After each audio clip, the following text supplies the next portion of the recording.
Thank you, Dr. Santosh Rane. It's my profound privilege to extend a very warm welcome to our very learned colleagues who had joined FELA. FELA is a platform where I think we can share the innovative ideas, best practices which are taking place all over the globe and pan India also. So I am really thankful for today's resource persons, speakers, especially Dr. Raman Keja and Dr. Chhatra Singh ji, uh, and many other colleagues who will be joining, and they will be uh, especially highlighting on this theme, that is the COVID impact assessment on the higher education. When FELA was conceived last year, the purpose was that many good things are happening all over the world, but there comes the NEP. Incidentally and fortunately, we could find some agenda in the NEP also, where the universities are not only the source of knowledge generation, but the knowledge sharing also. Uh, for last 1.5 years, we are doing small exercises, academic activities, and we are learning so much from our learner colleagues. And this is another attempt that the FELA which was founded by Mr. Song, and the team is doing really very good work. They are helping me a lot. Rather, they are guiding me. Uh, this part is to be covered. Which workshop is to take place? When webinar is to be conducted? And what the government is aspiring from the education leaders, vice chancellors, policymakers, stakeholders, promoters, and administrators. And I think this is the right time when we talk about the uh, something about the COVID-19 and the post COVID-19 impacts on our society, which has which has proved to be havoc in the world. And not only the education, but the social structure have been affected, economy has been affected, psychology of the human life that has been changed, our thought process has changed. So the COVID-19, when you connect it, there is a direct connection. As a teacher, as a vice chancellor, I think it comes to my mind that what is the when this online education system came into existence, then comes the NAP, then comes the management perspective. So realizing there's the non-living microscopic virus, which has proved to be the biggest enemy in the world, and due to the non-availability of the treatment for this, and even as long as vaccine was not there, this survival was a little bit tough for every one of us. God saved all of us. So that means what is the main purpose which this COVID which swept the world, and 1.37 billion students, they were affected and they were forced to stay at their places. So most of the countries in higher education, as we all know that, they were compelled to be they were shut down, and all the politicians, administrator, teacher, parents, students, they just got confused in March 2020 that what will happen. However, the national regulator, they played a very important role, and they conveyed us about the technology, and we had to made ourselves technological enabled. It became the most accepted mode in March 2020. So every university conducted webinar, every university started teaching. So online education, it became the first the blessing in disguise of the COVID-19.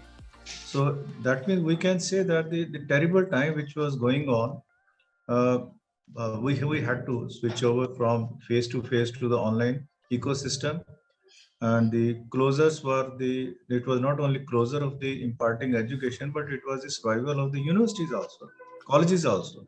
So more than 50,000, the principals and the management, they were not ready to shut down the college or the university or the higher education institution.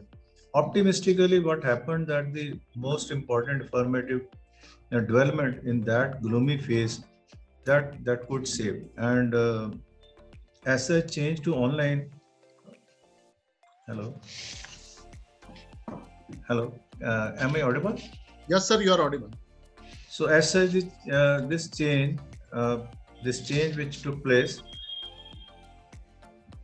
the change which has taken place, it has undergone a remarkable development of the digital transformation overnight. And I think the training of the human capital and the availability of the infrastructure that has become the prerequisite for the deliverance of the quality education. The teacher, we were having the camera inhibition, and they were thinking about there is a threat to the privacy. I think that concept has changed. So post COVID-19, considering the long-term virtual learning solution, that's the need of our the campus communities, and that means we are to equip the learners, particularly in the area of the job-oriented skills, so delivery of high-quality educational experience to promote the confidence in online learning. So I think the first blessing which has come in the COVID-19 in the higher education, that relates to the digital learning, digital transformation of the.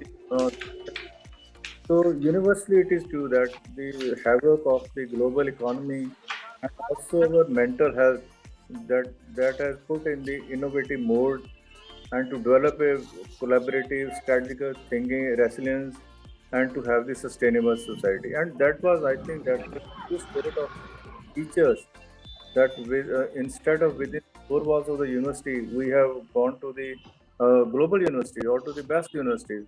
And I think FELA made use of this. So it is widely accepted that the education, which is augmented resource for the society, for the survival, or for the sustainable development, the policy that had the handshaken with the COVID-19, I will say that after 34 years, we could put the execution of the national education policy on a very fast track. The document itself speaks of the infinite transformation potential related to the creation of the research, regulatory bodies, innovation, vocalization, internationalization, promoting the entrepreneurship, or large multidisciplinary courses in the universities. So, if I see the NEP in the light of COVID-19, I think the academic power has been strengthened. The policy which is based knowledge can transform from one part of the society which was already stagnating and to bring a dynamism and prosperity. That's the biggest advantage of this disaster. So that means if one of the recommendation, if we see the NEP, that is to technology to be enhanced with access to quality education, inclusive growth. So this will conform the SDG 4. So therefore, Section 24, COVID-19 has helped us. As such, offshoot system and the distance education and the journey which was already taking place, but it has become a ultimate choice. So what is then required in this post-COVID in the higher education? We have to develop a very reliable online practices, shifting from blended learning to the integrated technology, and create a framework to ensure the quality of online and the digital education. This is what I think. That is why I think the NEP, it clearly emphasizes on the Open Education Council of India. So therefore, we all must work on how to create a digital infrastructure for all the institutions that can embrace the technology, scalable, efficient, productive. So these are very novel ideas, and I think it should be extended to the arts, social sciences, languages, the literature also. So this is imperative part of the management, imperative part of the management of this uh, COVID-19, that the quality and NEP, quality and NEP, they should go in with hand to hand. So different stakeholder of the higher education may carry various perception about the quality, but I think quality higher education must aim to develop thoughtful, well-rounded, creative individuals. So with the constitutional values, with the intellectual curiosity, scientific temper, creativity, and of course the capabilities to adapt and apply the technology. So quality higher education must enable the accomplishment and enlightenment of the best practices which can contribute to the society. So these are my personal views about the what NEP should focus after the COVID-19 and how things they have been distorted and they have been disturbed in the harmonic situation which was in pre-2019. I think FELA will really do justice with the conference, with the e-conference, for which Mr. Santosh has worked very hard. The team of SOM and other people, they are doing very good. And I am really thankful to all the learned colleagues who had made their precious time available to enlighten the audience from this national e-conference. So thank you very much. Best wishes to all of you.